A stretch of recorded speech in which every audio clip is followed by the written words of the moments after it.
दोस्तों, आज का ये एपिसोड एक दिलचस्प कहानी के साथ आर्मी का जवान का बायोपिक जो कि बॉलीवुड पिक्चर के रूप में आप सबको देखने को मिलेगा।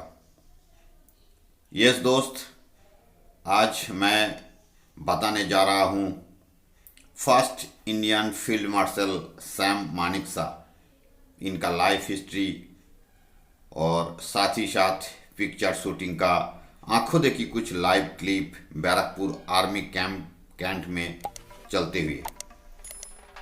लास्ट तक बने रहिए।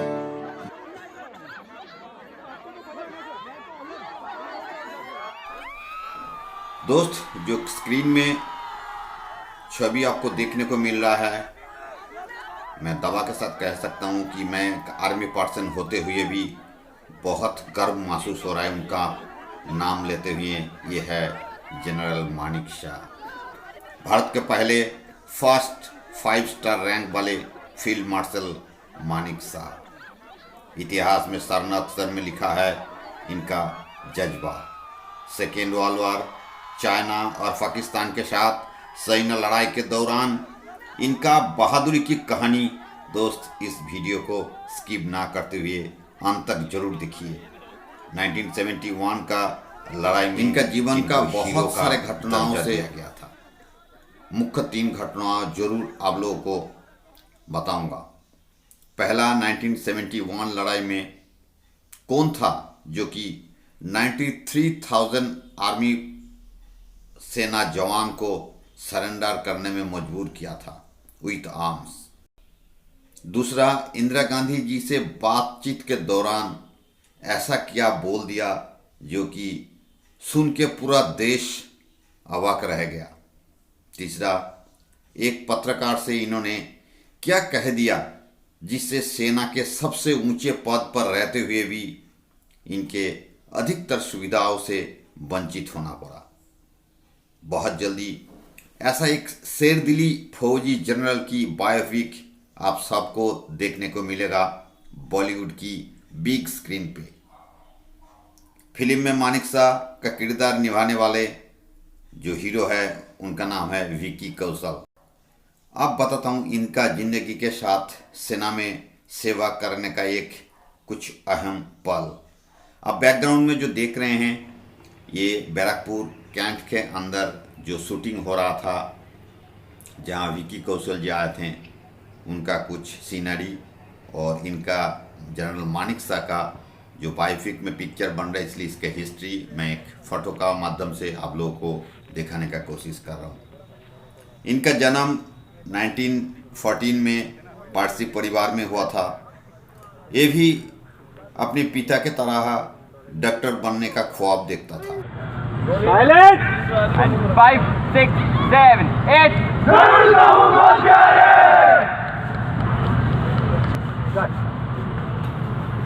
जब 15 साल का उम्र था तब पिताजी से विलायत में करने का इच्छा जताया था, पर उनका पिता ये नहीं चाहते थे। तभी इनका दिमाग देश के प्रति भावुक होकर इंडियन आर्मी में परीक्षा दे डाली। 1932 में इन्होंने आर्मी में ज्वाइन किया, जहां उनके स्मार्ट और स्माइल बॉय कहा जाता था कैडेट के दौरान, ट्रेनिंग के दौरान। ये सब उन दिनों की कहानी है जब भारत आज़ाद नहीं थे। तब की समय भारतीय सेना ब्रिटिश आर्मी के साथ जंग लड़ते थे। 1939 में सेकेंड वर्ल्ड वॉर शुरू हुआ था।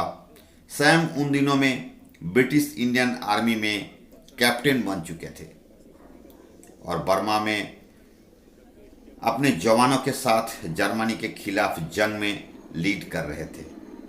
इनका दबाव जापान के ऊपर भारी पड़ने लगा।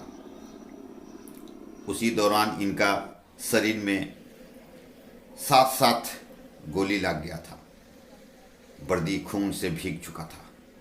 इंसानी जिंदगी और जमराज के बीच फिर एक लड़ाई शुरू हो गया। पर कहता है जाको रखे साई हाँ मार सके ना कोई। जब सैम का बचने का कोई उम्मीद नहीं था, सभी ने इसका बचने को उम्मीद छोड़ चुके थे, तभी एक ब्रिटिश कमांडर डेविड कावन ने फील्ड में ही इनको वीरता का सम्मान प्रदान किया था। दोस्तों, इससे पहले ऐसा कभी नहीं हुआ। तभी तो सब बोलता है सबसे सम्मान वाली जिंदगी मौत के मुंह से ही निकालती है। इनका एक खास दोस्त उनका मौत को स्वीकार नहीं करते हुए फील्ड से गोली बारूद के बीच इनको उठा के लाया और सर्जरी के बाद आखिर उनका जिंदगी बच गई। 15 अगस्त 1947 भारत आज़ाद हुआ। तब सैम मानेकशॉ को गोरखा रेजिमेंट में भेजा। तीनों पाक जनरल याह्या खान। ये जो लाल रंग के जेम्स मोटरसाइकिल देख रहे हैं, ये मानेकशॉ का शान था। He is proud of this motorcycle. Yahya Khan को ये मोटरसाइकिल बहुत पसंद आ गया और 1000 रुपया में सौदा कर लिया। पर कुछ दिन बीतने के बाद 1971 में इंडिया पाक जंग छिड़ गया। तब यही याह्या खान पाकिस्तान के राष्ट्रपति थे और दूसरा तरफ सैम बहादुर इंडिया के आर्मी चीफ। जीतने के बाद सैम जी ने मजाक से कह दिया, आया खान मेरे 1000 रुपया तो नहीं दिया, पर बदले में उन्होंने हमको आधा मुल्क दे दिया। पाक 2 टुकड़े में बट गया, जो कि बांग्लादेश का रूप में। सैम जी जैसा हंसमुख थे और वैसा ही खुली जवान के भी थे। For that reason senior politician के साथ जमती नहीं थी, पर सरदार वल्लभ भाई पटेल से बड़ी पटती थी। 1969 में उनको आर्मी चीफ बना दिया गया।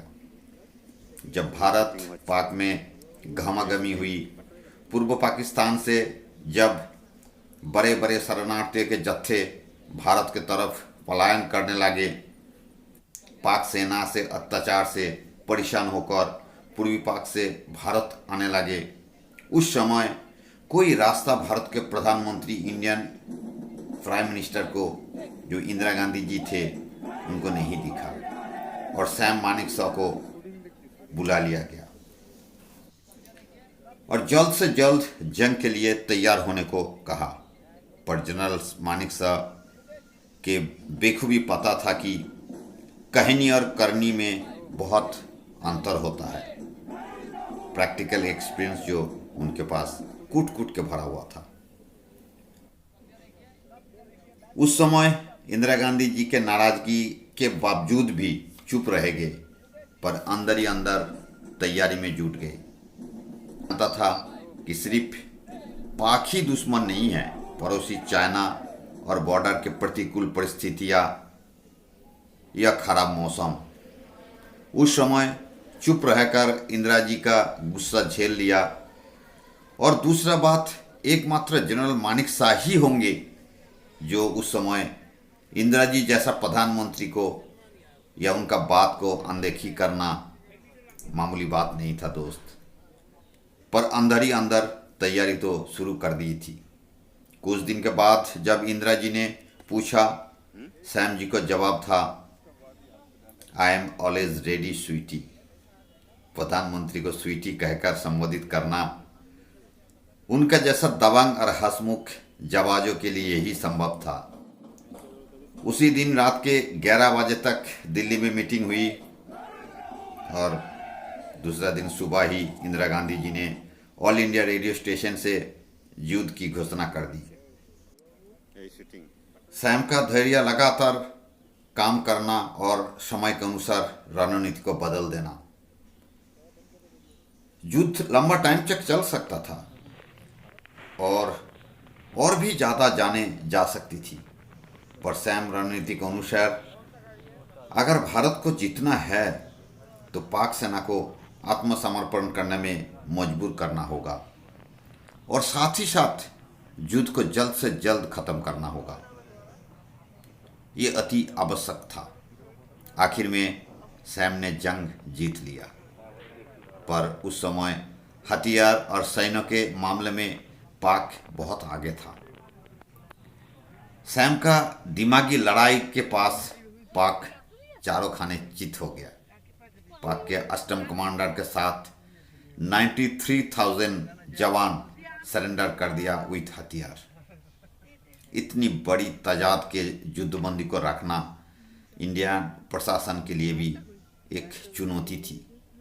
इंदिरा गांधी तो उस समय ये भी सोच लिया था कि शायद मानेकशॉ सेना के बल पर मेरी कुर्सी भी छीन ना ले। 1971 लड़ाई का हीरो मानेकशॉ को देश के सबसे बड़ा पद पद्म विभूषण से नवाजा गया और 1973 में मानेकशॉ के सेना के सबसे ऊंचा पद 5 स्टार वाले फील्ड मार्शल उपाधि से नवाजा गया। जस्ट आफ्टर 2 वीक ही was retired from active force. पर नियम के अनुसार फील्ड मार्शल कभी अपना पद से रिटायर्ड नहीं हो सकता, लिहाजा वो आजीवन अपना पद पर बने रहे। एक ऐसा बादशाह था जो कभी किसी के सामने नहीं झुका। दोस्तों, जब एक बार पत्रकार ने उनसे पूछा कि बंटवारे के वक्त आप पाकिस्तान चले गए होते तो क्या होता, उसका जवाब में सैम ने हंसते हुए जवाब दिया तो 1971 की लड़ाई पाक जीत जाता। इस बात पे सभी दिग्गज राजनेता लोग नाराज बहुत हुए। उनका पद तो नहीं छीना पर उनका बाकी सारे सुविधाओं को बंद कर दिया गया। ये चीज़ तब सही हुआ जब डॉक्टर APJ अब्दुल कलाम राष्ट्रपति बने। खुशी की बात यह है कि देश के सबसे रवीला जनरल को उसका हक और सम्मान वापस मिला। डॉक्टर APJ अब्दुल कलाम जब राष्ट्रपति बने उस टाइम पे। दोस्त, 27 जून 2008 का वो काला दिन था जिस दिन देश के ये हीरो ने दुनिया को अलविदा कर दिया।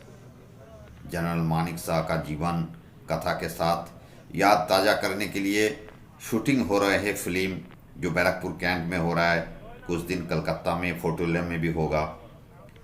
इनका नाम होगा सैम बहादुर। तो दोस्तों, सभी इस फिल्म को देखिए ज़रूर, इनका याद को आप लोग को ताज़ा हो जाएगा। तो बहुत बहुत सैल्यूट हमारा फील्ड मार्शल जनरल मानेकशॉ के लिए। धन्यवाद।